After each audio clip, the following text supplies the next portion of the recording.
राधे कृष्ण राधे कृष्ण। पुरुषोत्तम मास की कमला और कामदा एकादशी का महात्म्य।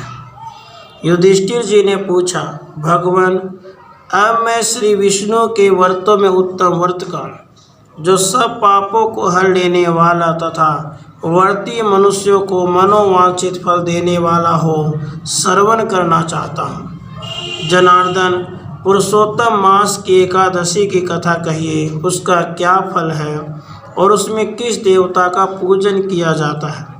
प्रभु, किस दान का क्या पुण्य है, मनुष्यों को क्या करना चाहिए, उस समय कैसे स्नान किया जाता है, किस मंत्र का जप होता है, कैसी पूजन विधि बताई गई है। पुरुषोत्तम मास में किस अन्न का भोजन उत्तम है। भगवान श्री कृष्ण जी बोले, राजेंद्र, अधिक मास आने पर जो एकादशी होती है वह कमला नाम से प्रसिद्ध है। वह तिथियों में उत्तम तिथि है। उसके व्रत के प्रभाव से लक्ष्मी अनुकूल होती है। उस दिन बाह्य मुहूर्त में उठकर भगवान पुरुषोत्तम का स्मरण करें और विधि पूर्वक स्नान करके व्रती पुरुष व्रत का नियम ग्रहण करें।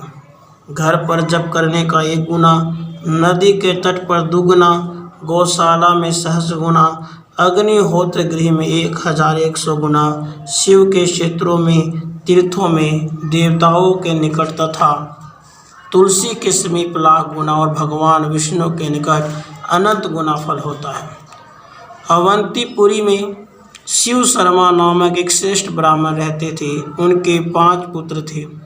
इनमें जो सबसे छोटा था वह पापाचारी हो गया, इसलिए पिता तथा सब जनों ने उसे त्याग दिया। अपने बुरे कर्मों के कारण निर्वासित होकर वह बहुत दूर वन में चला गया। देवयोग से एक दिन वह तीर्थराज प्रयाग में जा पहुंचा। भूख से दुर्बल शरीर और दीन मुख लिए उसने त्रिवेणी में स्नान किया। फिर सुधा से पीड़ित होकर वह वहाँ मुनियों के आश्रम खोजने लगा। इतने में उसे वहाँ हरि मित्र मुनि का उत्तम आश्रय दिखाई दिया। पुरुषोत्तम मास में वहाँ बहुत से मनुष्य एकत्रित हुए थे।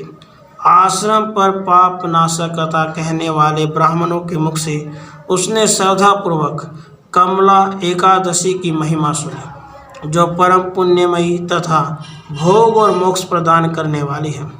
जय शर्मा ने विधि पूर्वक कमला एकादशी की कथा सुनकर उन सब के साथ मुनि के आश्रम पर ही व्रत किया। जब आधी रात हुई तो भगवती लक्ष्मी उसके पास आकर बोली, ब्राह्मण, इस समय कमला एकादशी के व्रत के प्रभाव से मैं तुम पर बहुत प्रसन्न हूँ और देवादिदेव श्रीहरि की आज्ञा पाकर वैकुंठ धाम से आई हूँ। मैं तुम्हें वर दूंगी।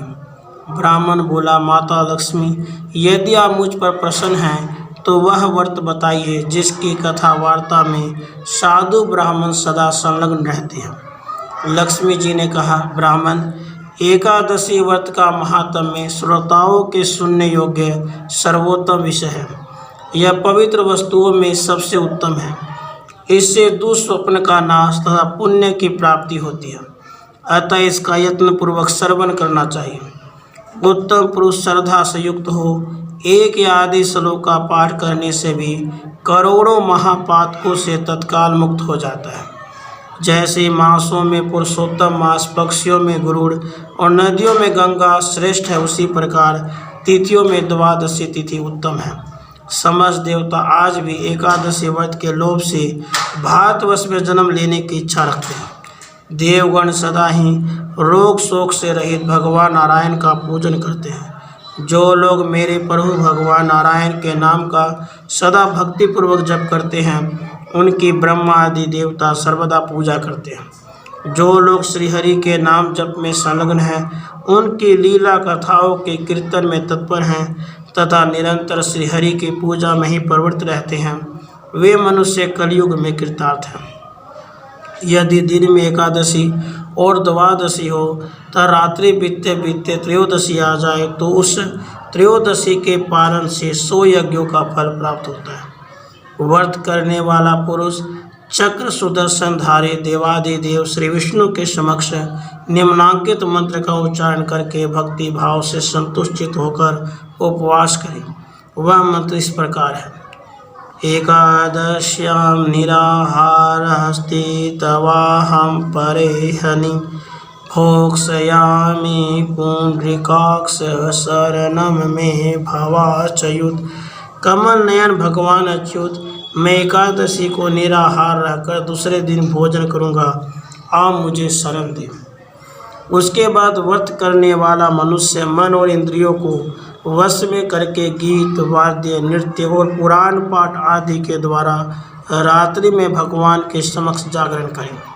फिर द्वादशी के दिन उठकर स्नान के पश्चात जितेंद्रिय भाव से विधि पूर्वक श्री विष्णु की पूजा करें। एकादशी को पंचामृत से जनार्दन को नहलाकर द्वादशी को केवल दूध में स्नान कराने से श्री हरि का सायुज्य प्राप्त होता है। पूजा करके भगवान से इस प्रकार प्रार्थना करें। अज्ञानतिमिरान्धस्य वर्तेनानेन केशव प्रसीद सुमुखो भूत्वा ज्ञानदृष्टे प्रदो भव। हे केशव, मैं ज्ञान रूपी रतौंदी से अंधा हो गया हूँ, आप इस व्रत से प्रसन्न हों और प्रसन्न होकर मुझे ज्ञान दृष्टि प्रदान करें। इस प्रकार देवताओं के स्वामी देवादिदेव भगवान गदाधर से निवेदन करके भक्ति पूर्वक ब्राह्मणों को भोजन कराएं और उन्हें दक्षिणा दें। उसके बाद भगवान नारायण के शरणागत होकर बलि वैश्वदेव की विधि से पंच महायज्ञों का अनुष्ठान करके स्वयं मौन हो अपने बंधु बांधवों के साथ भोजन करें। इस प्रकार जो शुद्ध भाव से पुण्यमय एकादशी का व्रत करता है वह पुनरावृत्ति से रहित वैकुंठ धाम को प्राप्त होता है। भगवान श्री कृष्ण जी कहते हैं, राजन, ऐसा कहकर लक्ष्मी देवी उस ब्राह्मण को वरदान दे अंतर्धान हो गई। फिर वह ब्राह्मण भी धनी होकर पिता के घर पर आ गया। इस प्रकार जो कमला का उत्तम व्रत करता है तथा एकादशी के दिन उसका महात्म्य सुनता है वह सब पापों से मुक्त हो जाता है। युधिष्ठिर जी बोले, जनार्दन, पाप का नाश और पुण्य का दान करने वाली एकादशी के महात्म्य का पुनः वर्णन कीजिए, जिसे इस श्लोक में करके मनुष्य परम पद को प्राप्त होता है। भगवान श्री कृष्ण जी ने कहा, राजन, शुक्ल या कृष्ण पक्ष में जब भी एकादशी प्राप्त हो उसका परित्याग न करें, क्योंकि वह मोक्ष स्वरूप सुख को बढ़ाने वाली है। कलयुग में तो एकादशी ही भवबंधन से मुक्त करने वाली, संपूर्ण मनोवांछित कामनाओं को देने वाली तथा पापों का नाश करने वाली है। एकादशी रविवार को किसी मंगलमय पर्व के समय अथवा संक्रांति के ही दिन क्यों न हो, सदा ही उसका व्रत करना चाहिए। भगवान विष्णु के प्रिय भक्तों को एकादशी का त्याग कभी नहीं करना चाहिए। जो शास्त्रोक्त विधि से इस श्लोक में एकादशी का व्रत करते हैं वे जीवन मुक्त देखे जाते हैं, इसमें तनिक भी संदेह नहीं है। युधिष्ठिर जी ने पूछा, हे श्री कृष्ण, वे जीवन मुक्त कैसे हैं तथा विष्णु रूप कैसे होते हैं? मुझे इस विषय को जानने के लिए बड़ी उत्सुकता हो रही है।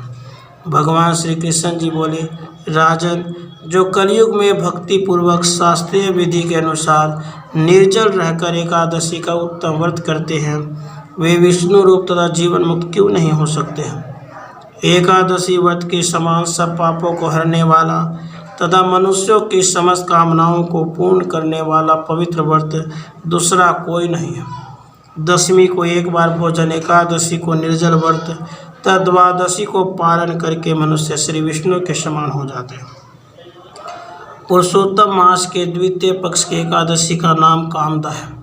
जो श्रद्धापूर्वक कामदा के शुभ व्रत का अनुष्ठान करता है वह इस लोक और परलोक में भी मनोवांछित वस्तु को पाता है।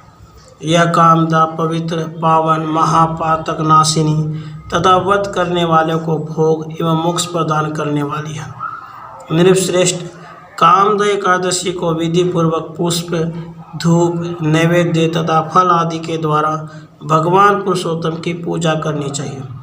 व्रत करने वाला वैष्णव पुरुष दशमी तिथि को कांस के बर्तन, उड़द, मसूर, चना, कोदो, साग, मधु, पराय अन्न, 2 बार भोजन तथा मैथुन, इन 10 का परित्याग करें।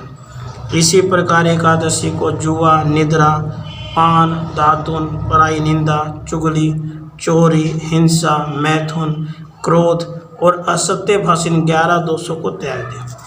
और द्वादशी के दिन कांस का बर्तन, उड़द, मसूर, तेल, असत्य भाषण, व्यायाम, परदेश गमन, 2 बार भोजन, मैथुन, बैल की पीठ पर सवारी, पराया अन्न तथा साग, इन 12 वस्तुओं का त्याग करें।